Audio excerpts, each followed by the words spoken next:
Our next factor is broadhead arrow silhouette. And ideally, you want the smoothest profile along your entire arrow that you can possibly get. And particularly important when you hit bone. Now, this is the type of thing you want on your broadhead, and broadhead is usually the #1 culprit of a rough place or an abrupt juncture on your arrow, unless you've got a shaft that's larger than the ferrule. You want the ferrule to taper into the blade as smoothly as possible, making just another tapered ramp, another triangle if you want to think of it, or another inclined plane. And when you get a situation like this with an open ring ferrule, every time you go across one of those, it's just like driving down a corrugated road. Try to imagine what that's doing going through bone.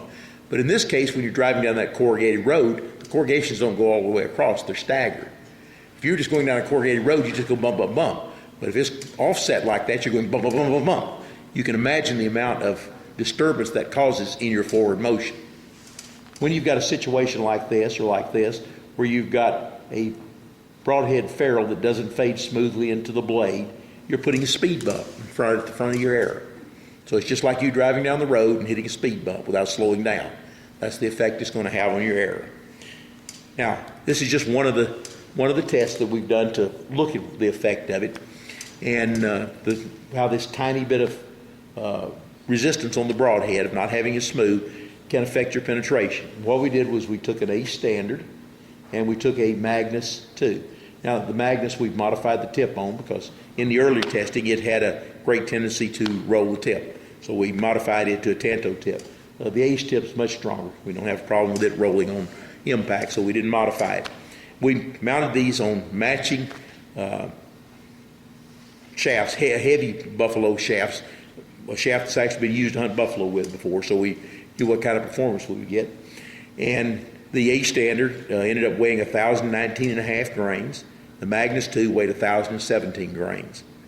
The impact force on both of them is 0.54 slugs. And the FOC is almost the same. It's 12.7 on the Ace, 12.65 on the Magnus. The Ace does have a little higher mechanical advantage. Its mechanical advantage is 1.96. And the mechanical advantage on the Magnus 2 is 1.76. This will give you an idea of what mechanical advantage will work out. These are pretty typical broadheads, and both are mechanical advantage below 2.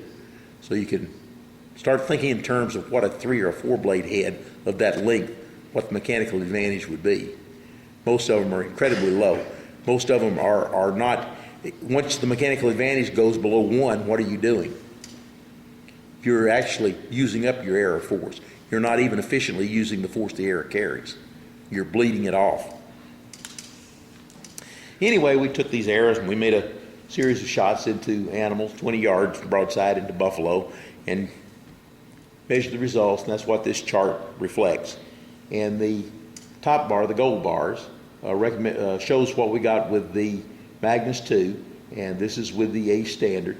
What we're showing is the maximum penetration, the minimum penetration, and the average penetration.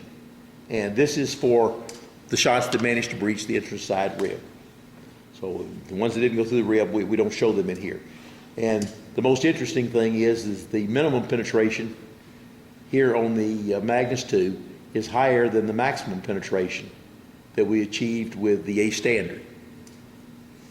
Now, besides that, I said this is only the ones that went through. 1/3 of the shots with the Ace standard failed to breach the entrance side rib. All of the shots with the Magnus 2 breached the entrance side rib, all went completely across the thorax. So this represents roughly what it takes to reach the chest wall on the other side. You see, we're only reaching mid-thorax or slightly past mid-thorax. You're getting into the second lung, but that's about it. But if we look back at the broadheads, these were all new at the start of the testing. And you see these little bright gouge marks.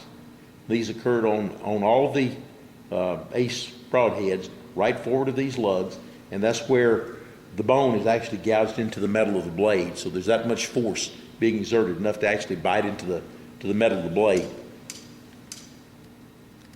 So you can see that increased resistance is not good for the transfer efficiency on your arrow.